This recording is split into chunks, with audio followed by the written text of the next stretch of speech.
Cari maklumat dan berita politik yang bebas, kupasan yang tepat, panas. Dapatkannya secara eksklusif hanya di Jom Channel. Komitmen kami, pentasan berita Isnin hingga Jumaat. Berbicara dan isu semasa, kami garapkan secara langsung. Panel-panel berkaliber dan profesional. Interaktif, pandangan anda kami raikan.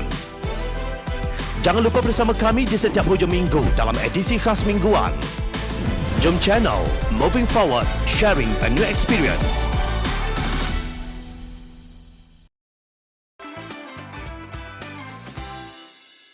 Pasaran kuda menggila ketika COVID-19.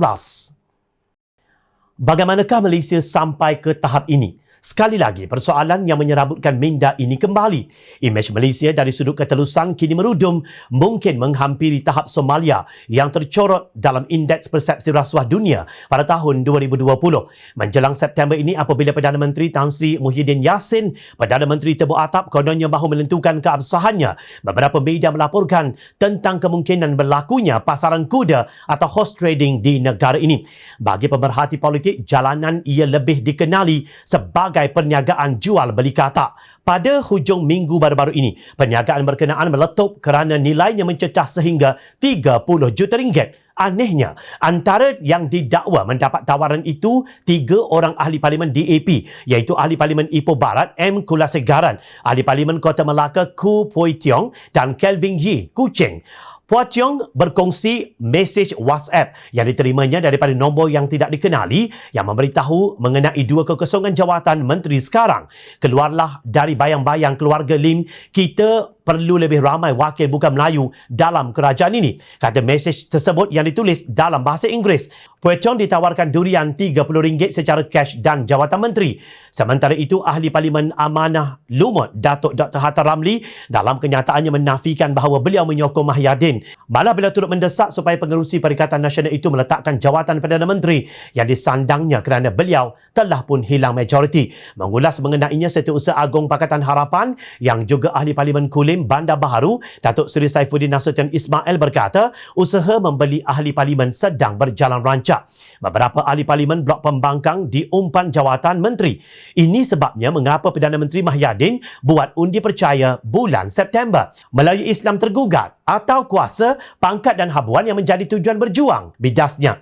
Sebaliknya, pimpinan PAS pula menganggap kenyataan Muhyiddin mengadakan usul undi percaya di Dewan Rakyat pada September ini telah menurunkan sikit suhu politik negara. Timbalan Presiden PAS Datuk Seri Tuan Ibrahim Tuan Man dilaporkan berkata pengumuman Perdana Menteri mampu menenangkan seketika keadaan kemelut politik. Katanya sehingga sekarang Kerajaan Perikatan Nasional masih mempunyai majoriti untuk terus mengemudi pentadbiran ketika negara sedang berhadapan pandemik COVID-19.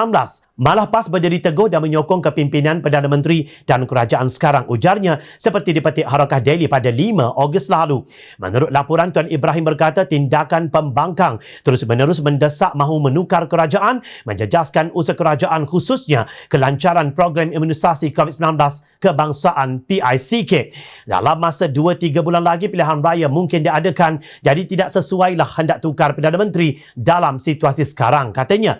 Amat menghairankan bagaimana pemimpin PAS boleh jadi buta dan pekak, tidak dapat melihat dan mendengar apa yang sedang berlaku di sekeliling mereka dalam negara ini. Apakah kini pasaran jual beli kuda sudah menjadi halal? Malah menurut pimpinan Pakatan Harapan, bukan hanya 3 ahli parlimen DAP yang diberi tawaran supaya melompat. Majlis Presiden Pakatan Harapan gusar dan mengutuk usaha kotor pihak tertentu ke atas sekurang-kurangnya 7 ahli parlimen, termasuk ahli parlimen Rasah Kota Melaka, Ipoh Barat, Kulim Bandar Baharu, Setiawangsa, Kuala Kedah dan Alustar untuk menawarkan habuan serta jawatan bagi memberi sokongan kepada kerajaan, kata Majlis Presiden Pakatan Harapan yang terdiri daripada Presiden Keadilan Datuk Seri Anwar Ibrahim, Presiden Amanah Muhammad Sabu dan Setiausaha Agung DAP Lim Guan Eng. Namun pimpinan PAS masih juga menggunakan pandemik COVID-19 untuk memanjangkan talian hayat kerajaan gagal yang disokongnya ini. Apa kaitannya kelancaran PICK dengan perubahan kerajaan? Ia satu program yang sudah pun diterima oleh Pakatan Harapan. Malah Kerajaan Negeri Selangor menerusi program Vaksin Selangor atau Selvax telah sama-sama berganding bahu dengan PICK dalam rancangan vaksinasi di negeri berkenaan. Aplikasi Langkah Masuk dengan Selamat atau Selangkah yang dibangunkan oleh Kerajaan Negeri Selangor juga diiktiraf oleh Kementerian Kesihatan Malaysia untuk membantu kuarantin di rumah. Bagi kes positif yang tidak bergejala, akan diarahkan untuk menjalani pengasingan di rumah selama 10 hari dan melaporkan diri secara dalam talian dengan menggunakan kit penilaian di rumah di aplikasi MySejahtera, eCovid atau Selangkah, kata Timbalan Ketua Pengarah Kesihatan Awam Dr. Chong Chi Kiong pada 24 Julai lalu.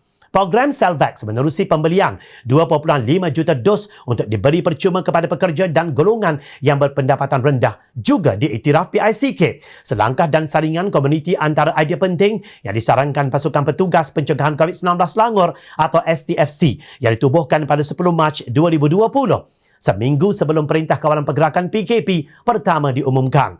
Justru Kerajaan Pakatan Harapan Selangor jauh di hadapan berbanding dengan Perikatan Nasional yang kini terhegeh-hegeh kononnya fokus kepada pengurusan COVID-19 setelah bilangan kes mencecah lebih 1 juta dan ratusan meninggal dunia setiap hari. Kalaulah sejak dari awal KKM bekerjasama dengan STFC, segala penderitaan ini sudah tentu